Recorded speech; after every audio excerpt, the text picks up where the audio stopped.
Les 10 commandements sont des principes éternels de l'Évangile qui sont nécessaires à notre exaltation. Le Seigneur les a révélés à Moïse dans les temps anciens et les a répétés en totalité ou en partie dans d'autres livres d'Écriture. Les 10 commandements constituent une partie essentielle de l'Évangile. L'obéissance à ces commandements conduit à l'obéissance à d'autres principes de l'Évangile. Numéro 1. Tu n'auras pas d'autre Dieu devant moi. Nous devons faire tout, l'œil fixé uniquement sur la gloire de Dieu. Nous devons aimer et servir le Seigneur de tout notre cœur, de tout notre pouvoir, de tout notre esprit et de toute notre force. Deutéronome 6, verset 5. Numéro 2. Tu ne feras pas des objets taillés pour les adorer. Dans ce commandement, le Seigneur condamne le culte des idoles. L'idolâtrie peut prendre de nombreuses formes. Certaines personnes ne se prosternent pas devant des images taillées ou des statues, mais elles remplacent le Dieu vivant par d'autres idoles, par exemple l'argent, les biens matériels, des idées ou le prestige. Dans leur vie, leur trésor est leur Dieu, un Dieu qui périra avec elles. Numéro 3. Tu n'utiliseras pas le nom de ton Dieu en vain. Dans Matthieu 5, versets 33 à 34, il est écrit « Il a été dit aux anciens, tu ne parjureras pas. Eh bien, moi je vous dis de ne pas jurer du tout. » Le deuxième commandement prescrit de respecter le nom du Seigneur.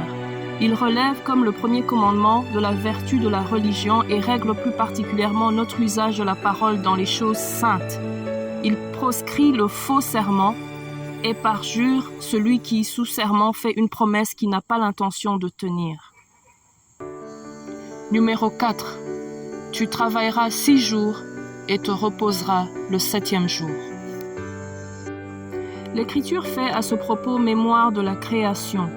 Le sabbat a été fait pour l'homme et non l'homme pour le sabbat. Le jour du sabbat, le Christ s'autorise de faire du bien plutôt que de faire du mal, de sauver une vie plutôt que de la tuer. Numéro 5. Honore ton père et ta mère. Ce commandement reste en vigueur tout au long de notre vie et peut être compris de plusieurs façons. Nous devons honorer les parents qui sont nos ancêtres. Nous devons être reconnaissants envers le père et la mère qui nous ont donné notre corps terrestre. Nous devons honorer les personnes qui nous ont élevés dans la connaissance de la vérité. Par-dessus tout, nous devons honorer nos parents célestes.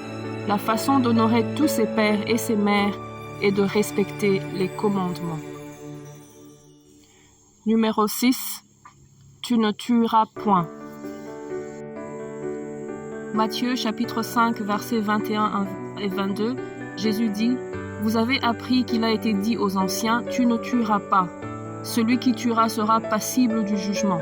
Et moi je vous dis que quiconque se met en colère contre son frère sera passible du jugement. » La vie humaine est sacrée, parce que dès son origine, elle comporte l'action créatrice de Dieu et demeure pour toujours une relation spéciale avec le Créateur, son unique fin. Dieu seul est maître de la vie, de son commencement et à son terme. Personne, en aucune circonstance, ne peut revendiquer pour soi le droit de détruire directement un être humain innocent.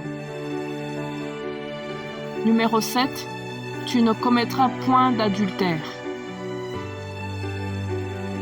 Dans une révélation moderne, le Seigneur a non seulement condamné l'adultère, mais il a ajouté « Tu ne feras rien de semblable ».